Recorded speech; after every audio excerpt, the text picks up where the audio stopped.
participe à ses soirées. Mais après un léger pressing en visant son portefeuille, il coopère bien vite et oublie ses grandes convictions. Il y a bien eu une demande d'un Riley. Riley Porter, ingénieur informatique. Il le convoque au poste. L'homme au physique chétif et très timide leur apparaît loin de la brute violente. Mais il répond à leur signalement. Ils en sont sûrs, c'est lui. Durant l'interrogatoire, les policiers le poussent dans ses retranchements et parviennent à lui faire avouer ce qu'il pense vraiment. Il leur révèle sa haine profonde des femmes. Parce que le viol, c'est un truc qui n'existe pas. J'ai hâte d'entendre la suite.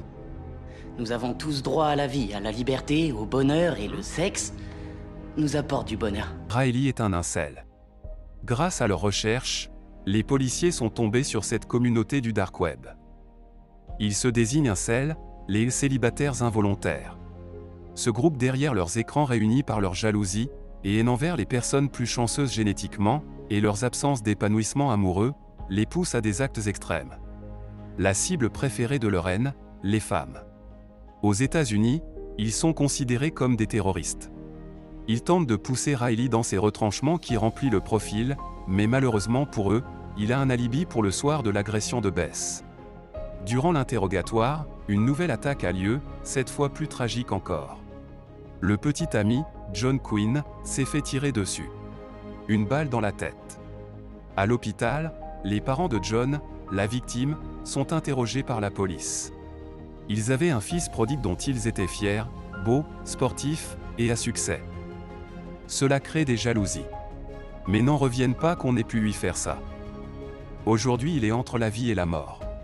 Pendant ce temps, le capitaine Benson interroge la fiancée de John, Carol Salomon.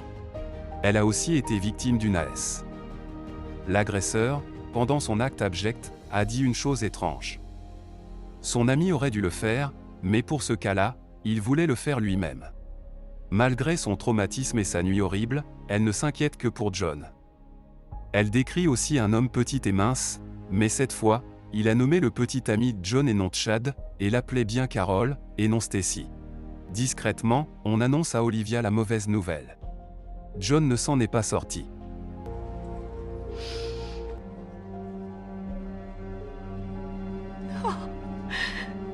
Ils analysent le modus operandi. Ils pensent qu'il y a 3 à 4 criminels, et au lieu de se venger des femmes qui les ont rejetés, ils se sont échangés les cibles.